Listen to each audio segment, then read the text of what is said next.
thank you all for being here this afternoon, to start a conversation on what we see as reimagine, restart, rebuild Puerto Rico, and our conversation is framed from the perspective of creativity for sustainable prosperity.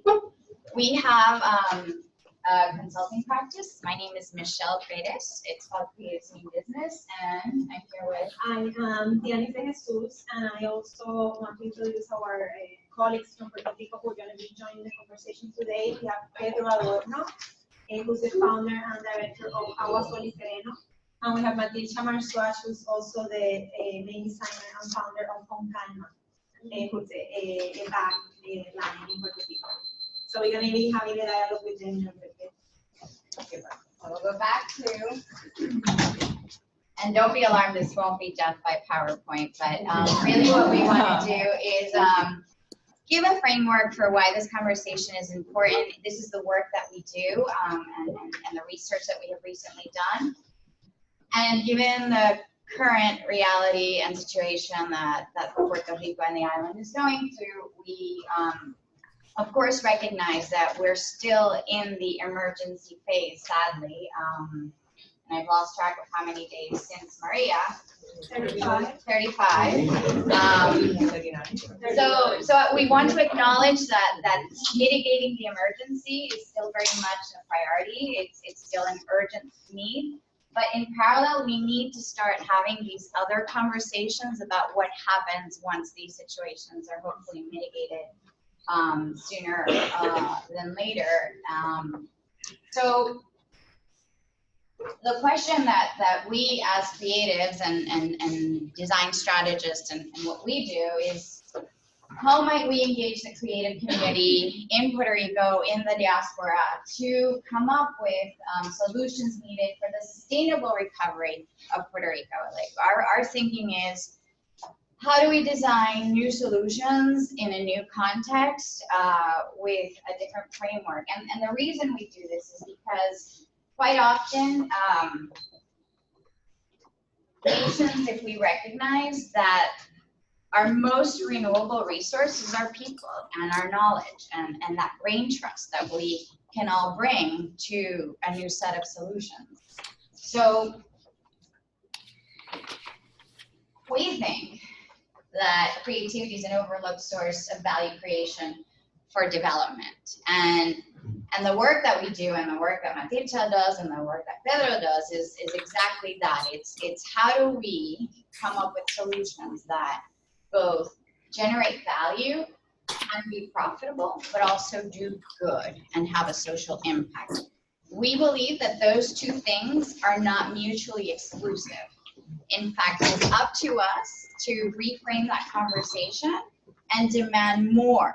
Demand, we think, beyond the bottom line, beyond shareholder value, beyond, and we really think that the conversation now is for societal good, right?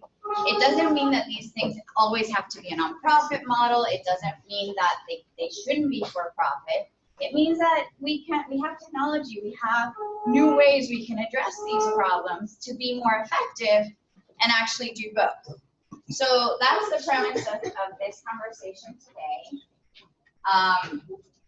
And I just told you about that. So what we're going to show you and the work that we've done, and Dyanis is going to elaborate more on what that has been in our research process, is financial prosperity and social impact are not mutually exclusive. They go hand in hand. And this crisis, this situation serves us as an opportunity, right? How do we reframe these problems in a way where we can actually use that value creation from the creative community to develop new solutions? So the creative community plays a key role in all this. And luckily, this is not something new. So the concept of creative economy is something that has been extensively studied, and it's also something that we've been developing in Puerto Rico for some time now. Recently, Michelle and I conducted some research is specifically focusing on Latin America and the Caribbean, that it becomes super relevant for what's happening in Puerto Rico today. So the creative economy is not only a model that brings, like Michelle is saying, economic development, but it brings opportunities for integrating social and environmental impact. And most importantly, and also most relevant for Puerto Rico now, is the innovation component. So the creative industries also, they not only touch all those other areas, social, economic, and environmental, but they also integrate technology. And they allow us to think of creativity not only in the creative sectors, but also in other sectors, and how creativity can impact other areas, bringing multidisciplinary thinking and bringing multi-sector approaches. So that's also one point that I want, for us to keep in mind as we start the conversation with Pedro and Matilsha, because it's not only what these entities and organizations and businesses are doing, but it's also how they have models that can impact other sectors, energy, architecture, construction, many other sectors. So the multi-sector and multidisciplinary approach that creativity brings is going to be also something important to keep in mind. So, can creativity and culture be catalysts of change and improving lives? This was a thesis question that we used for a recent study. So we want to frame this conversation on this study because we spent a year researching Latin America and the Caribbean and understanding what impact can the creative industries bring. And we identify hundreds and hundreds of companies that are, like Michelle says, they're creating new models that are becoming really important and like role models for the context of Puerto Rico now. So in the research, part of the findings and a key finding for us in this context is that in Latin America, creatives are really innovating out of necessity and frustration. So they're not necessarily waiting for the government to provide resources or solutions. They are finding creative ways to come about those solutions themselves. And this research really, is good for us to understand that this is possible. It's been done. It continues to be done. And to capture all that we learn in this study, we are summarizing these 5 trends that show what I was sharing earlier, which is how creativity is beyond the creative organizations, but how their creativity is creating trends that can impact what we call triple bottom line, which is economic development, but also social impact and environmental impact. So creativity is become a tool to integrate sustainability in businesses. Okay, and Matilsha is going to be a great example of that, and I'm going to let her explain to you how she's doing it. Creativity is a great catalyst for social responsibility, right? And Pedro Adorno and Agua Sol y Sereno are the embodiment of how art can be a catalyst for social good.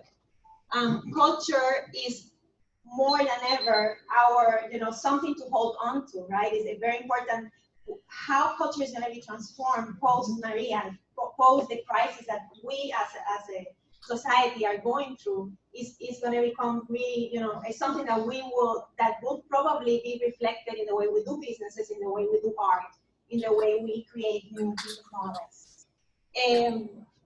And creativity driving multi-sector disruption, like I mentioned earlier, again, is not only about the creative industries, but it's how creative thinking can impact other sectors.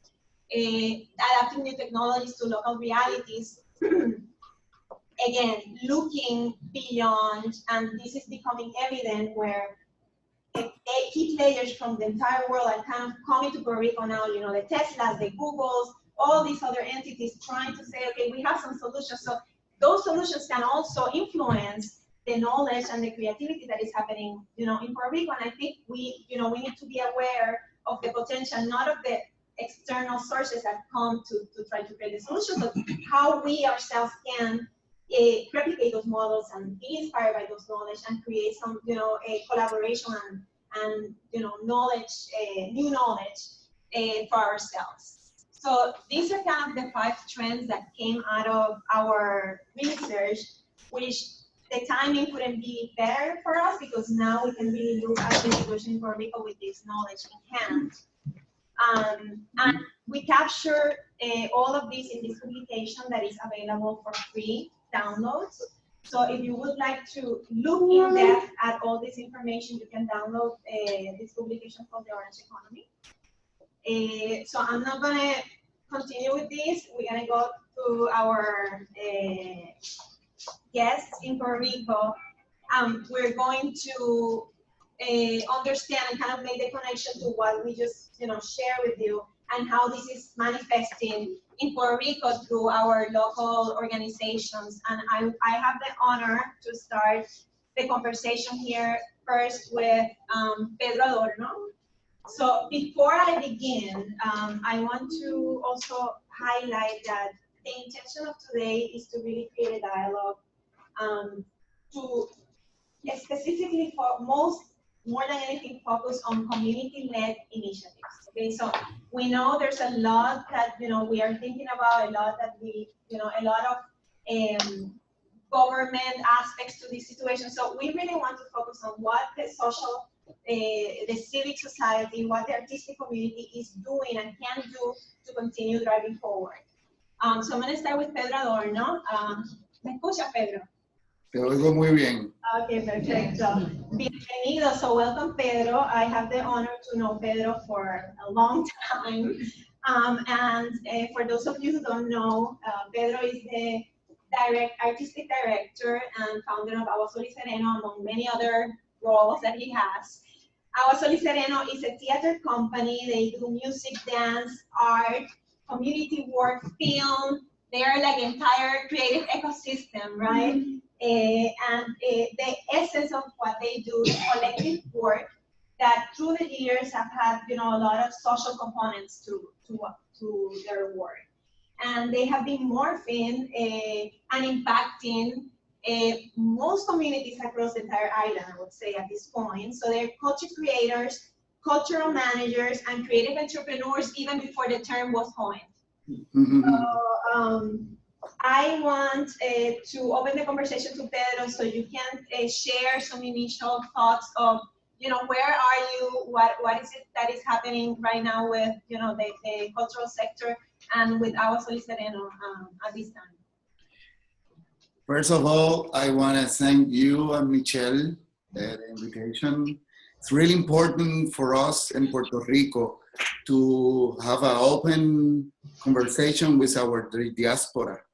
As here we feel, I think for first time in many years, the importance of our community in all United States, all Puerto Ricans and Latino communities who are paying attention to our situation. And really, I think what's happened today with you in Hunter College and what is happening in Chicago and Connecticut and different communities really change our point of view, and nos podemos ver como una sola comunidad, todos, por primera vez en muchos años. And I want to start with, and I want to tell you the relationship in between Agua Sol y Sereno and communities in New York, as Pregones Theater, in Philadelphia with Taller Puertorriqueño, in Chicago with Ruiz Belvis Culture Center, and Cleveland with Julia de Burgos Culture Center.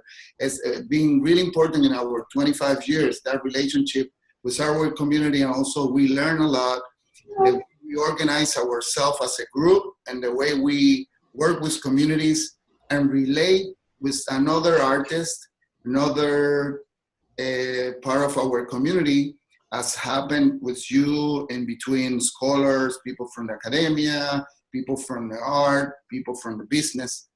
And today I want to let you know, Maria revealed a lot of realities. We knew that, but now we're really in the same boat.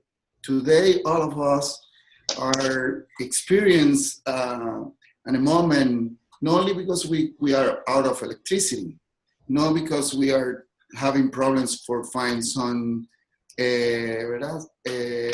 element or water it's also because people like us, artists like us, we are always worried about the social justice. And we really want to make the experience of art and aesthetics a really open democrat experience for all the Puerto Ricans and with all the people and every community who live in Puerto Rico, including our dear communities from Dominican Republic, Haiti, people from other places who live here. And the first 2 days, as happened to all of us, was a really shock. We don't know what to do. We really got really strong impact. And from the first day, we say, okay, what we're gonna do in our house, because I work with my wife, my daughters are part of our comparsas and carnival.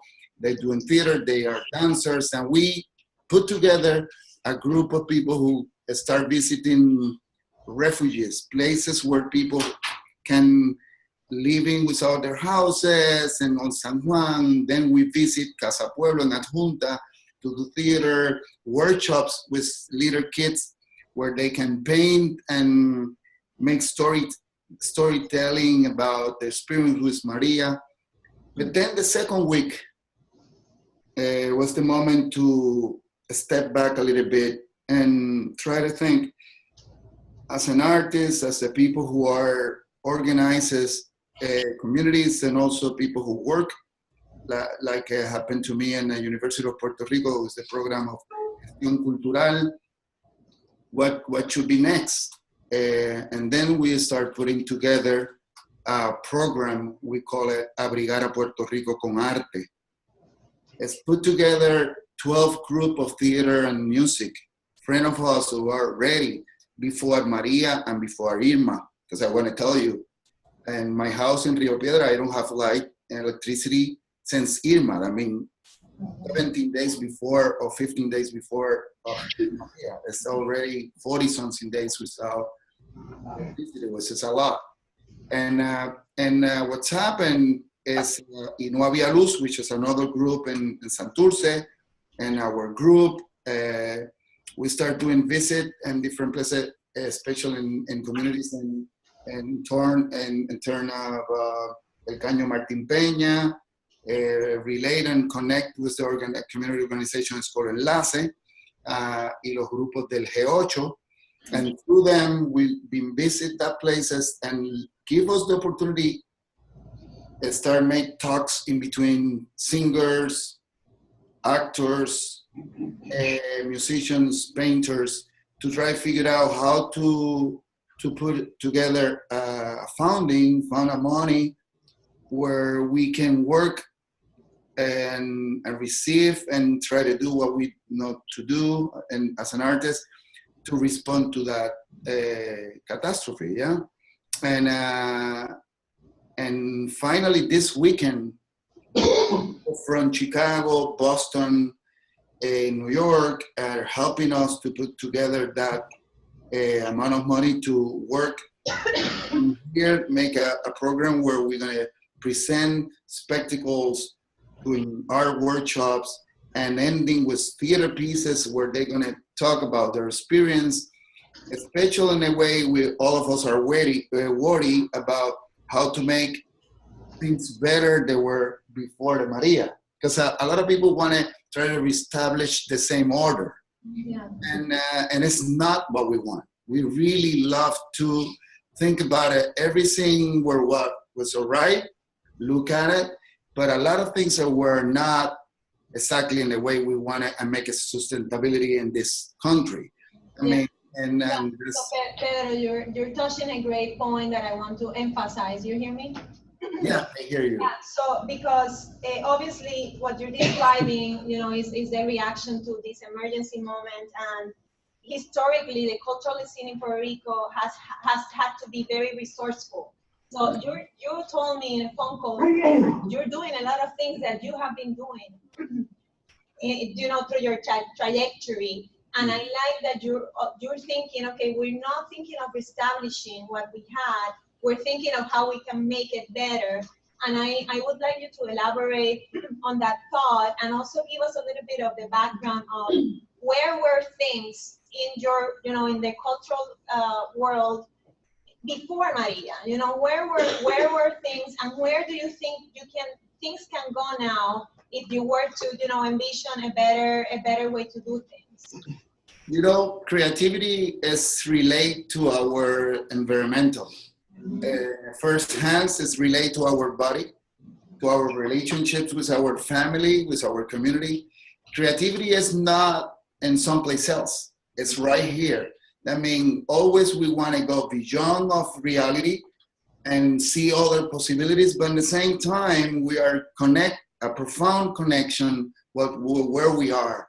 And in Puerto Rico, in the last 20 years, we know in terms of art and culture, we've been in a really difficult situation because the public policy every day is, ¿cómo se dice? Débil, ¿verdad? Yeah, strangulating, she says. It's every day is less strong. The policy are not clear about support that artists, support the institutions like museums, theaters, and as you know, I've been related to films, and I've been doing films, and also for 4 or 5 years was a big boom of films making, and suddenly all that helps, all that ideas, all that possibilities are gone now. Plus, we live in the same country where PROMESA came, the law of PROMESA. Yeah, we are really connected to the economic situation, and the first cuts always come to art, and which should be the opposite. What's happening now with Maria? The people know the importance of education, gathering together, talk, and art and culture.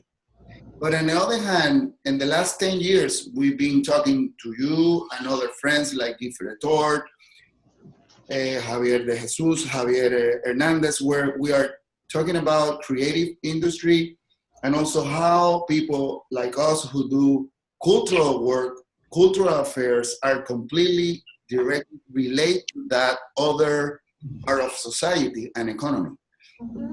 And that's where we were before Maria tried to put together that effort, because there's a big distance sometimes from poets, composers, and creative entrepreneurs who are doing really interesting business, really interesting programs, amazing ideas who are not necessarily related.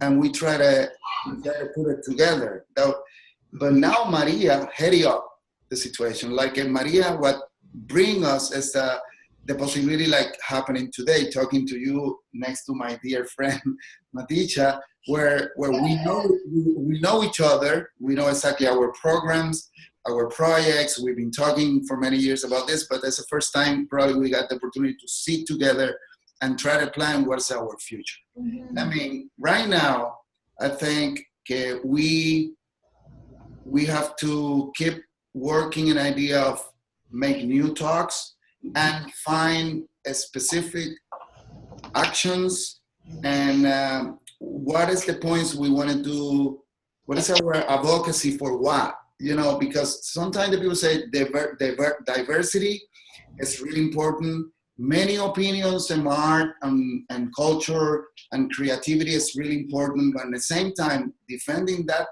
diversity, and at the same time, we have to find 2 or 3 or 4 points in common where we're going to work together with the diaspora, Puerto Ricans, and relate to that about the policy, about health, about food, about what is the future, about agriculture in Puerto Rico or energy, which is really important right now. And I think the artists, we're in a really important moment to artists start relate seriously with that information also. Yeah. Sometimes we are in our own balloon, we are inside of our own work, our own writing, And sometimes we are not paying attention in the ecosystem.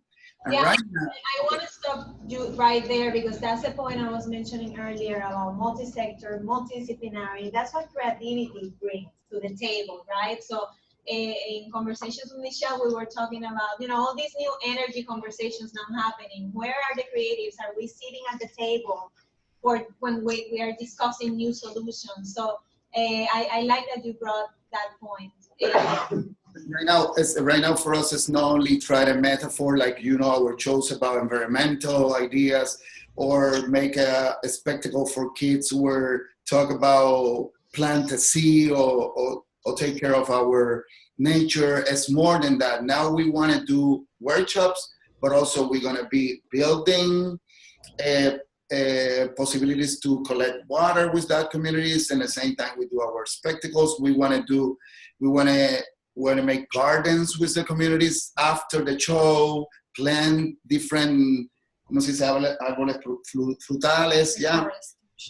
And we want to work together and that relate with other organizations, with cooperative movement, with people who got their own land, people who are working in agriculture and also in appropriate technology and in terms of other possibilities. I mean, now we're in a moment we are all relate, and it's a really special moment for me because I've been working for 25 years. And sometimes you feel like nobody's listening some of these ideas. And now we are in a moment where we make sense. Poets. Everything that you've been poets, artists, and crazy people now make sense because. Okay, Pedro. So one thing I want to bring back is you were talking about, before Maria, things were in a certain way. And now after Maria, you're seeing all these new possibilities, you're understanding how things are making more sense with the content, with the work that you do. But are you seeing new ways of doing your work that may, we were talking about that economic context of the country. So how do you foresee that part, the commercial part of your work so you can exist? So do you see a different model moving forward? What are the conversations with the other organizations about this? We've been talking with Sinovia Luz, a theater group. We've been talking with Chabela Rodriguez also as a musician. People who we got a really interesting activity in el Museo de Arte Contemporáneo where a lot of friends saw each other after Maria for first time there. And first reactions about this is we have to change first our paradigm. Yeah, first is the big changes in us. We've been doing theater for free for 25 years, and then suddenly, a few days after Maria, I say, "Wait a minute! That same communities we make a big effort." To try to raise the money, to go to foundations, make proposals, to try to find that money, do theater, but free theater for everyone. But suddenly, that same communities go and pay for a concert. They pay for lucha libre with Carlitos Colon. Seriously, they do things where they pay for everything what they got, and then we have to change that idea. I mean, the first things that happened to us after Maria said, how that community have to be an exchange of resources, the energy exchange, and also a money exchange. Can be exchange of seed, can be exchange of water, but sometimes money. And I've been talking with different artists about this. This idea we want to do community work. Completely free. It's more of the same paternalism. I mean, that's going to change our vision about our business because we want to sell tickets to them. We want to sell banners to them, posters. We want to start doing things together. That's the first thing. And then on the other hand, something really strong happened is the people think receive food and water when you need it. It's amazing. Yeah, it is. I'm being in communities spreading out water. Actually, my cousin and my aunt were crying when I went in the middle of the night with 2 trucks from San Juan to give them water because they got problems for 3 or 4 days with people who was in a hospital. They cried when we went there.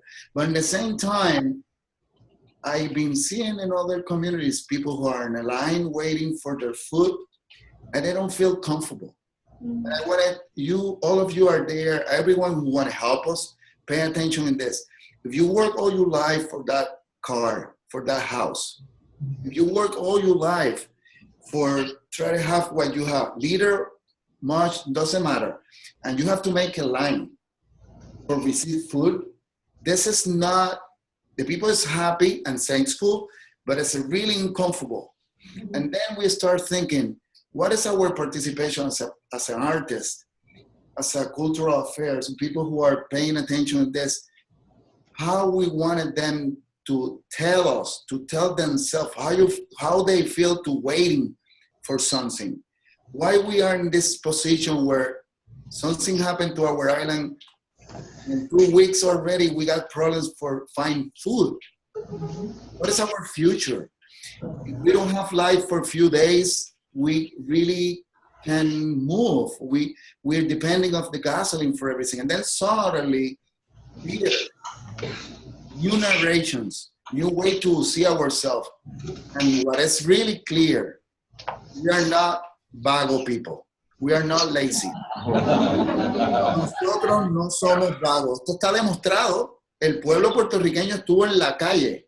Everyone cleaned their houses, their communities, you know, and that's beautiful for people like me, where we don't know how many of us are in this ideal purpose of Puerto Rico, and Puertorriqueñas y Puertorriqueños are there, but we saw them now.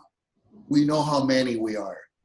And then this is really important about the new filmmakers, new writers. We got a lot of work to do because now we are in front of that middle to what ideas and narration represent ourselves. We have to capture this. So, Pedro, we have a question. Yeah, I want to give. We have 5 more minutes, and then we're gonna go to Matilsha and come back to you. But I want you to please summarize what you're doing with the fund right now, the fund that you have in place with the other organizations. So I mean, so a little bit of recap quickly. So Pedro's organization for 20 years have had a lot of social and even environmental impact with their work. There's economic challenges in the way that they operate historically, so it's nothing new for them. But even with that, their organization and all these cultural organizations have been key in mobilizing and taking care of some things that government hasn't done. So they are the ones going to communities, they're the ones taking care of some physical things, but even, like Pedro is saying, even the spiritual things.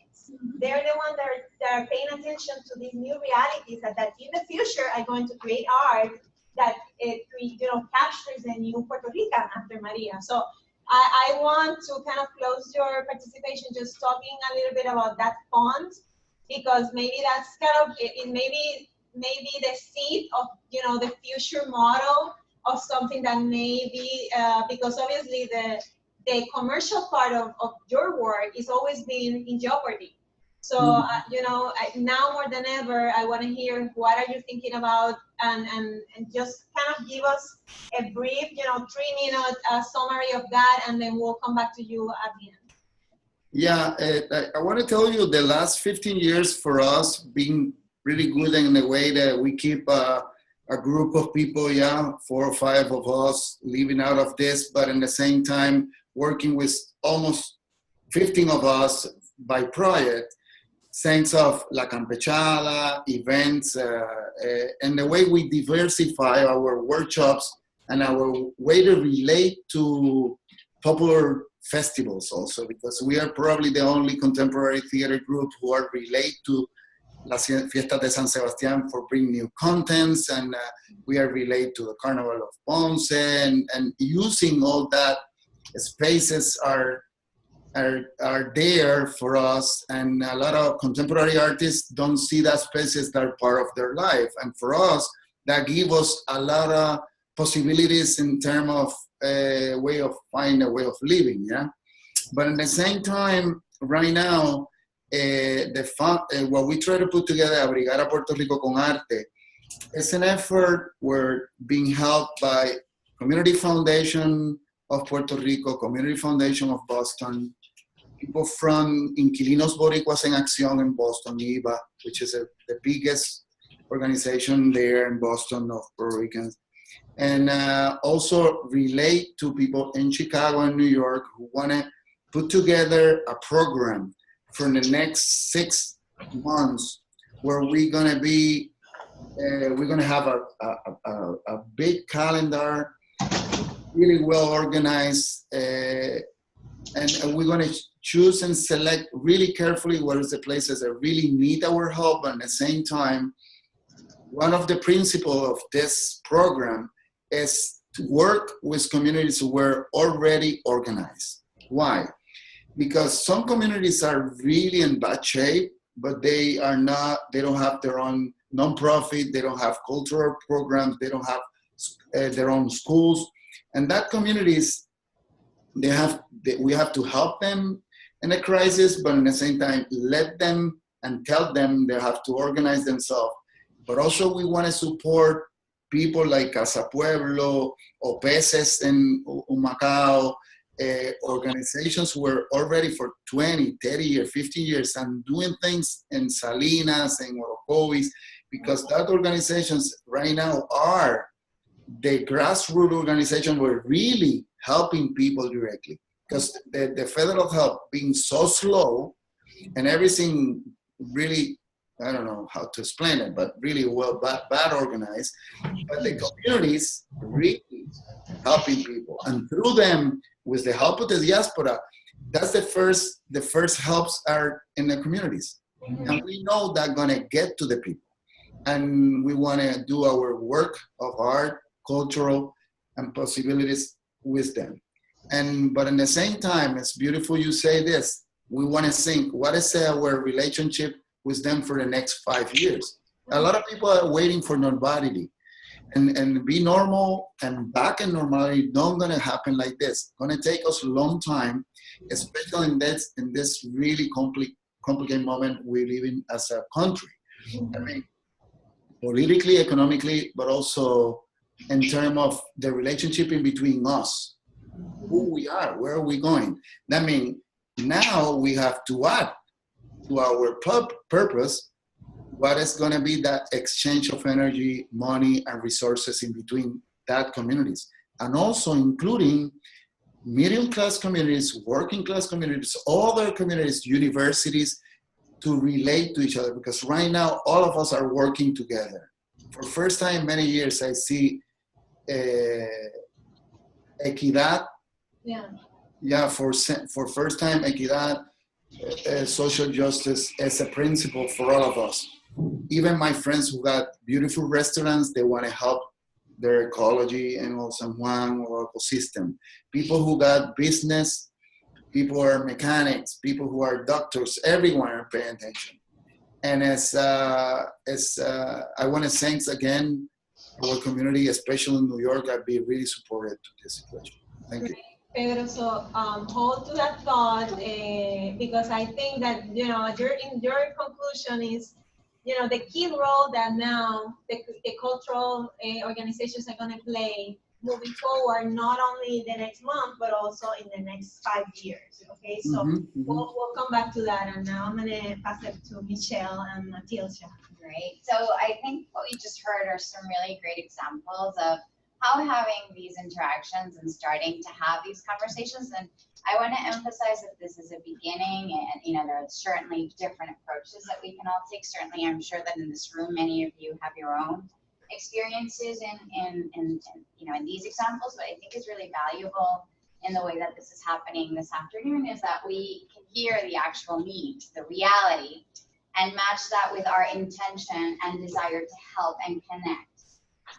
So we just heard Pedro tell us, and it's my interpretation, but civil society here, those of us who are here, can be that engine of growth and sustainability, the lifeline for the good work that these visionaries are doing. So with that, I want to segue and introduce my dear friend, mentor, colleague, collaborator, Matilsha Marxuach.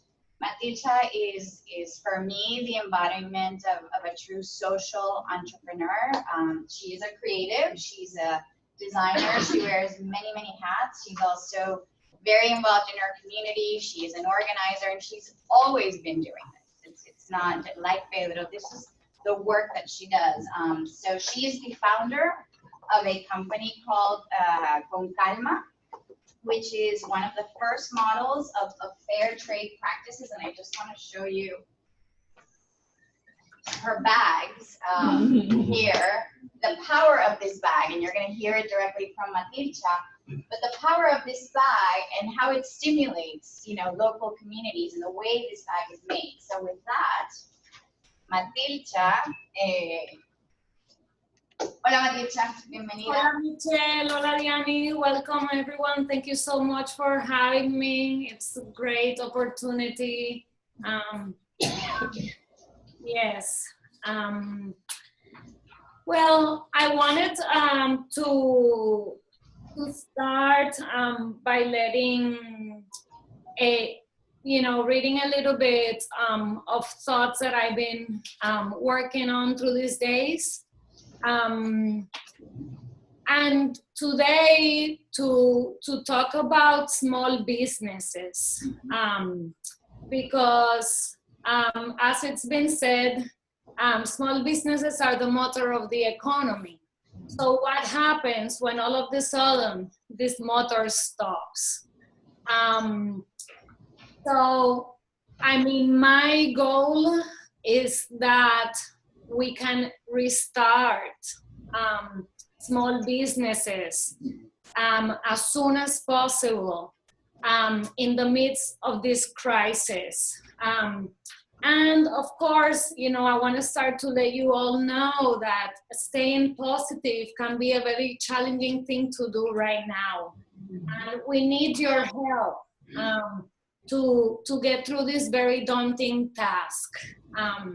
Because to go from something that's working to something that's not working can definitely be daunting. So the first month after the passing of Hurricane Maria has definitely called upon our humanism to move fast and to help upon first saving lives and making sure there is food and water. Now, and also developing a sense of community, much like Pedro said. We've seen our country in the streets, everyone is working together, and we feel powerful in that sense, that we together can all get this going. Now, as months passes, it keeps revealing different layers. And I think in this second layer is where small business and the fall of these small businesses it's permeating, because of course humanism first, saving lives, making sure there is food and water, and everyone has a roof or a place to stay of those thousands of people that have lost their houses. So, for the first months, I knew our story is that, we have a brick and mortar store in Old San Juan, so we haven't been operating for the past 2 months, because Irma itself also was a big factor. So that said, I think communities have been really strong, and efforts will be continued and long-lasting in the humanism aspect, but also we need to get the motor of the economy going. Small businesses are that. So I have some ideas of how the diaspora and friends all over the world can help this happen. And I've luckily been able to think about these ideas by being part of these past months, participating in those ideas. Like, for example, ConCalma needs to move from the brick and mortar store in Old San Juan due to the infrastructural crisis. We're not gonna be able to be open right now, so we need to move online. But there's no electricity, so how do we move online? I mean, how does Matilsha Marxuach will get that going? Well, I was lucky to, approach the Colaboratorio for Foundation for Puerto Rico and say, guys, I need you now, I need to operate from somewhere. And they were very, very open, very pleasing, and very welcoming. So I want to thank them for helping with this effort. That's where we are today as well. So, I mean, we need what has established to help the economy through the small businesses. Now, what I see as the process is that, how can someone adopt a small business? So kind of like that's the concept. Diaspora, people directly, businesses outside of Puerto Rico, because it really does have to come from the outside right now, because we're at a hole. We're at a standstill here, and economy, it's not flowing. Can you share, for people that don't know your business model, can you share just the impact in terms of where you manufacture, how you manufacture, and the lives that have been impacted? I mean, you haven't operated since Irma, and that's 2 months, but you employ a lot of people in your model, and that goes all the way through to communities in desperate need. So maybe you can share the situation there, and then back to this idea of how from the outside we can adopt and we can be of support, because I think it's bigger than just a brick and mortar store, right? I think your story is really powerful. Yes, definitely. I mean, just to give you a little brief about ConCalma, a little bit aside from what Michelle said, I started ConCalma in 2006, looking to raise awareness of fair trade, local design, local production, and to assure cultural diversity, plus to promote local economy through jobs and through products. So to get that, I started with a design of handbags, that the ones Michelle showed, that are manufactured at an industrial women's co-op in the town of Utuado. So we are, the point is promoting, the whole diverse supply chain, and keeping jobs and creating jobs, and, and moving the economy and establishing models in the scale of Puerto Rico, So, I mean, there's like a few ideas, and one is scale, which you mentioned, I mean, how many jobs creation and such. So does that, Michelle, kind of like gives? Yeah, I mean, I think it's the importance that can that cooperative continue working, and okay. So right now, that cooperative to make sure that doesn't stop, that economic activity. Right. Yeah. Well, at the moment, I mean, we're pushing a few things, and one is to get the factory restarted. So we are looking for a generator to get, if not the whole factory going, to at least be able to get half of the factory going. And we're looking for, options of other projects like developing mosquito nets as soon as the factory starts, because that's something that it's needed right now in Puerto Rico. So that's actually for my, first in my agenda is to get the factory a generator.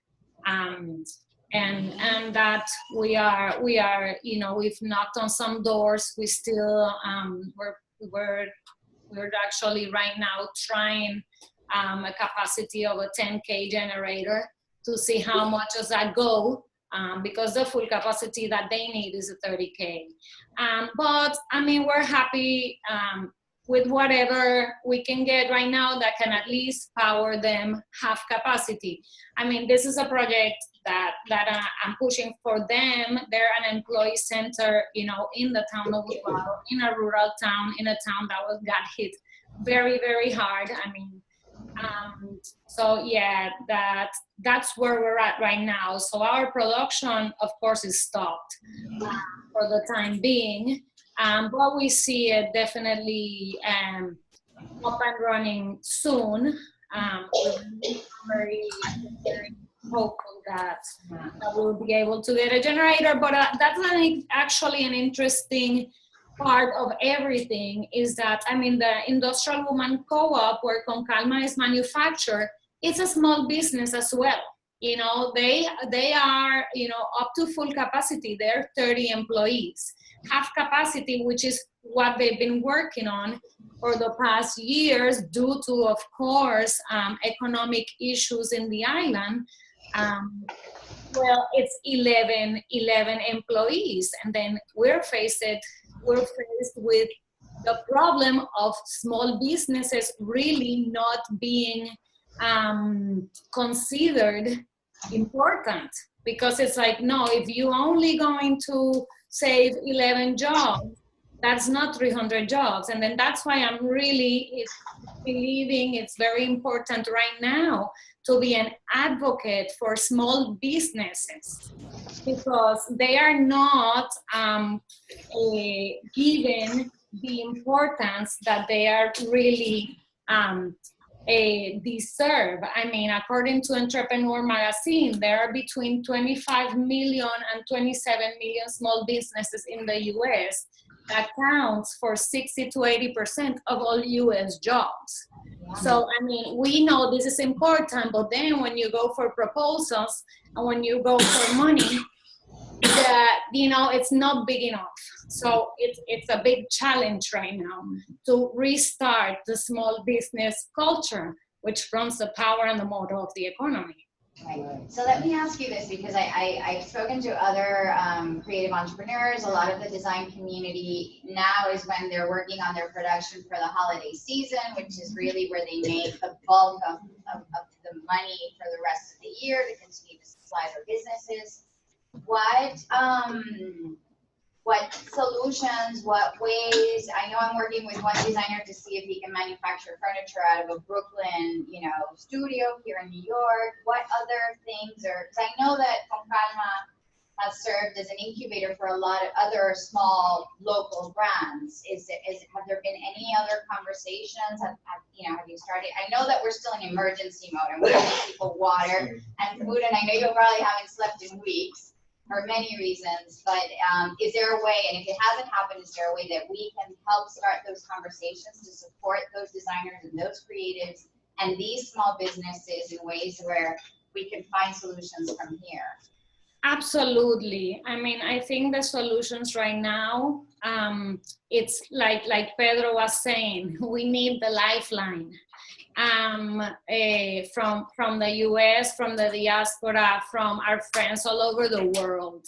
So what I was presenting with the Adopt a Business program is just that, is that we all look within our professions and our interests and decide, you know, where can I be helpful to a small business in Puerto Rico and adopt such. You know, if you're interested in adopting a designer and helping that designer find where to produce outside of Puerto Rico right now, well, that would be great. You know, like whatever is a characteristic of help, well, I think, you know, and that's why I kind of, you know, I actually thought about it, because when I have to move now to online, I thought, well, what I need the most, it's, you know, help in like the marketing aspect and such, and what I had to do was to go and ask someone to adopt ConCalma, for that. So then I thought, this could be very powerful if the diaspora professionals, whether it's food work, managerial, whether it's funding, and for that, I think that people have to look within themselves and say, I'm a really good manager. Why can I not just go and tap into the Puerto Rican economy to say, I'm going to help this business. And I'm grassroots. So I go like one business at a time, and I think That's great. that we can do that. I mean, that we need that lifeline from outside right now because we need to get going. Yeah. So these are difficult and emotional times. Can you share a little bit about how you're balancing the emotional and that rational, that we need to keep this going, and then all of these demands that, are taking a toll spiritually and emotionally on the community? What are your thoughts on? Yeah, well, yeah, I mean, in the emotional aspect, we are definitely, past, hopefully, that first phase of shock, but we're moving into a very difficult phase because of a study that I read about Katrina. The second step is like a very depressing stage. So in the emotional aspect, that said,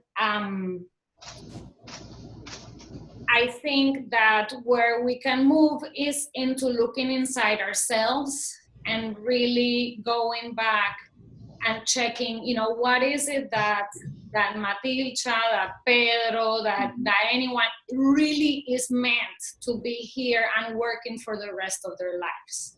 There's like no shortcuts. There is no, because we're headed to a really difficult time as an island. So and that's like also, I mean, I really like always this analogy of the village. In the village, everyone in, as painted in the olden days, had what they did, what they were good for. If you're into agriculture, you're in agriculture. If you're into, you're a builder. So it's like, look at the model. And then, so I think emotionally, that's important, and that will be, and that will actually strengthen the rethinking about where business needs to go. Right. So because there needs to be a rethinking, and like Pedro said, this is not, normalcy is not going to look like normalcy. So where is ConCalma? What is ConCalma doing to rethink? And yet not lose the focus. Right. If you lose your focus, then that's not either any good. So so within the rational is then that to replan for for the unexpected, to keep moving directly with your mission, to give your plan a twist, and to keep your razor sharp focus of your values. So it's kind of, and then what we've done in ConCalma, this, help to, like I said, like the company or the small firm that has adopted us to help us move along the creative plan. We have, ConCalma means to us, we've come at ease because we started, the business of fair trade, and that's very, important and very slow, and it's part of the slow movement. But right now our logo, if you go to shopconcalma.com, says ConCalma con prisa. We decided that we need to take it easy emotionally, but rationally we need to move fast, which is something very much like Pedro said. Government's not very organized. We don't know federal what they're doing, because we're not feeling it really in Puerto Rico. We, the people, have been the ones in the street distributing water and really caring for our own. Yes. So with that, yes. So with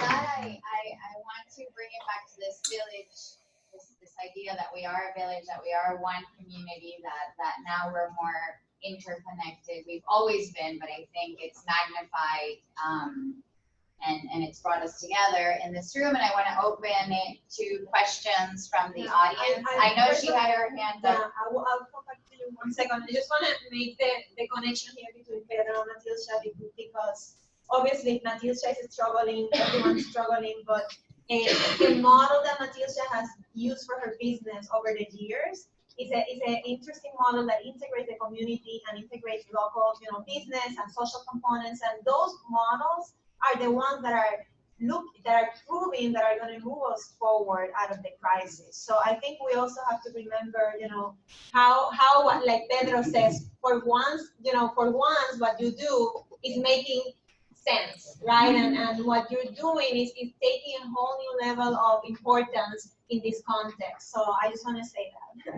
Okay, back to you. Go to the camera. Hi. So I want to say, first to Matilsha, your store is awesome. As someone who used to live 2 blocks away from your store, you have a fan base. You opened your store literally when I just graduated from UPR, so that was very, very cool. And I want to say to both of you that while you were talking, a lot of us here are blogging, taking notes, totally absorbing it and sharing it. So while you were talking, I asked people in the theater world in Connecticut, where I live now, what could we do? How could we connect? And my big question to you, I know, Matilsha, your website's up and running, but Pedro, I tried to get into your website and I couldn't get in. How do we connect to you? Your email? How do we try to figure out a relationship moving forward where you can bring your art here and we can have you here with money because we're just passionate? Awesome. Thank you. Yes. Well, I can say something. Pedro. Yeah, quiero decir varias cositas. First of all, Matilsha's speech inspired me because I used to talk about the more intangible things, but we really lost a lot in the last two months.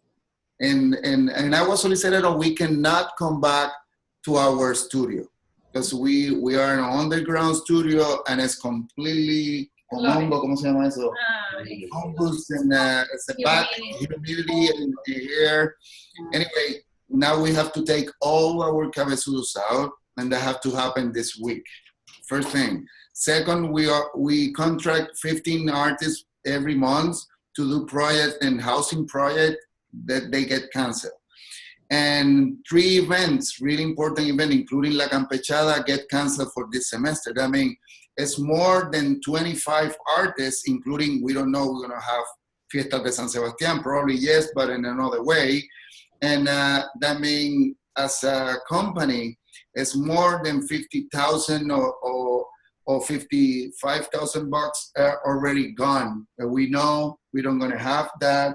And we got four full-time salaries and 10 people who will join us by project. And that's just really difficult. And about a small business, I want to be with her and I want to tell her the first thing I love this idea about adopting, but in between us is something happening today with you guys. And I want to meet and see that woman's in Utuado. I mean, the first thing we're going to do is we're going to take our cameras. We want to make a video for her. We've been doing videos for other groups who are helping. We want to visit that place. We're going to find that moderator or whatever, because we want to let them know what is this project, but also not only for see their design, where are beautiful, also met that woman. I think it's a really important moment to see the faces of that woman too. And as I want to visit that and make a video. That's going to happen. So if you give me your permission, I'll share your email with the audience. Yes, please. It's Agua Sol y Sereno PR @gmail. Pedro Adorno Irizarry @gmail. Repeat, please. I'm passing it through the chat. Agua Sol y Sereno @gmail. Oh, perfect. Ay, Pedro. Pero repítelo. Awesome. Pedro Adorno. Agua Sol y Sereno. PRSA. ¿Tenemos otra pregunta? Yo me llamo José Luis Venegas, yo me he ganado la vida aquí en Nueva York, maestro de escuelas públicas y carpintero también. Desde que llegué aquí a los 15 años estaba impulsando la cultura puertorriqueña y he leído, estudiado mucho acerca de el arte en relación con la economía y la política. Lo que está pasando ahora en Puerto Rico no es nada nuevo.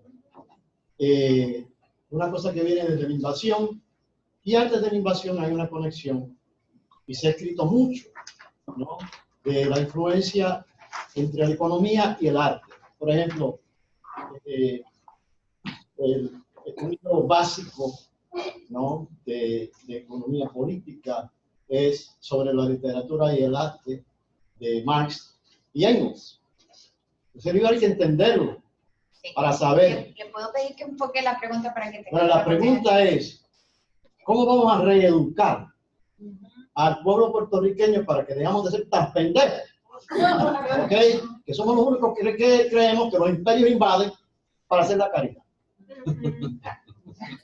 Quiero contestar rápidamente y decir que tener conciencia histórica es muy importante, que estudiar nuestra historia y la historia del Caribe y nuestras relaciones con los demás países, incluyendo la relación colonial con Puerto Rico y Estados Unidos, es importantísimo. Pero ciertamente la experiencia que nosotros estamos viviendo aquí no es como un país pendejo. Bueno, muy alerta, muy despierto, y que hay gente que piensa que nos están cogiendo de bobo, pero en realidad aquí hay gente muy, muy bien educada.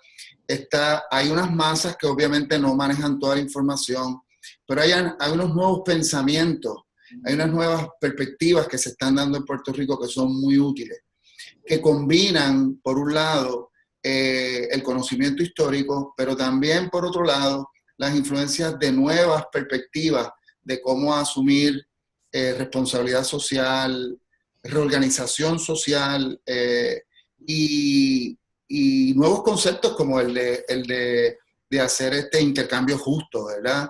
De emplear gente en una comunidad que en realidad va a cobrar lo que verdaderamente se merece y que la ganancia esté relacionada con eso.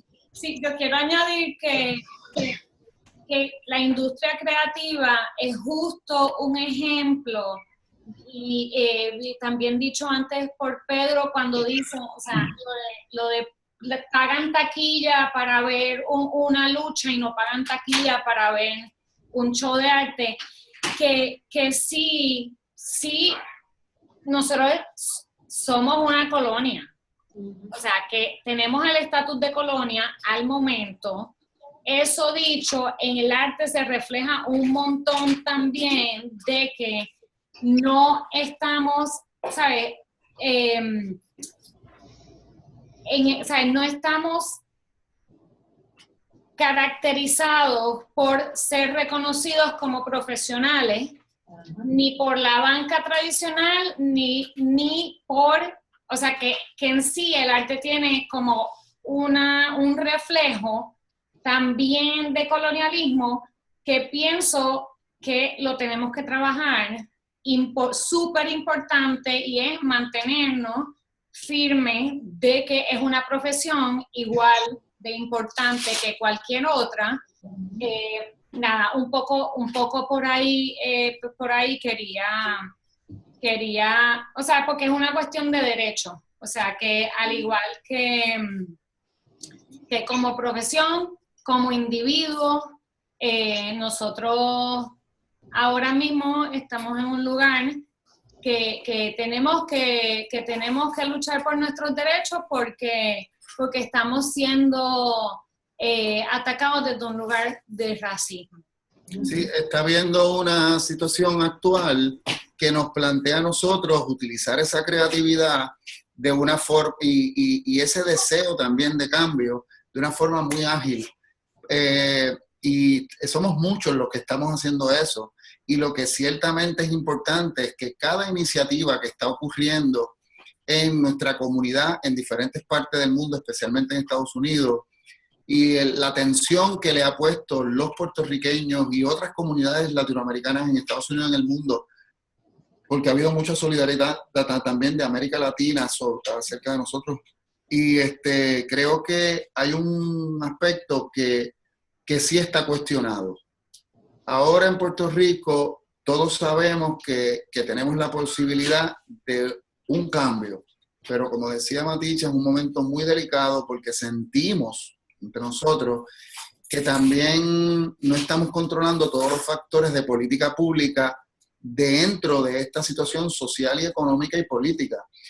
Y le planteaba a otros amigos de las industrias creativas, ¿sabes qué? Nosotros, Agua Sol y Sereno, llevamos 25 años trabajando y manteniendo nuestras familias de esto. Ahora, dentro de 25 años, ¿dónde van a estar las generaciones más jóvenes con el entusiasmo que se tiene ahora de que esto de María nos está dando la oportunidad de un nuevo cambio? Pero tenemos que crear condiciones donde el ecosistema, la política pública y las relaciones de Puerto Rico con el mundo cambien. Porque si no se relaciona todo a la vez, es decir, tenemos que ir poco a poco, y esto se discutió en otros paneles que estuve viendo por internet, de ambiente y de agricultura, está todo el mundo sabiendo que este es el momento donde tenemos que trabajar todo a la vez. Y lo que no habíamos hecho asignación antes de María, o por 500 años, nos tocó ahora.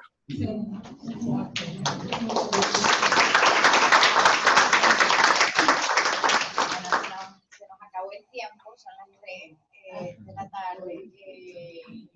Ha sido muy enriquecedor compartir con todos ustedes y con Matilsha y con ¿Cuándo podríamos ver el informe de la investigación de ustedes? Que para mí es bien importante poder accesar esa información, y esperamos que algún día puedan traer esa metodología aquí.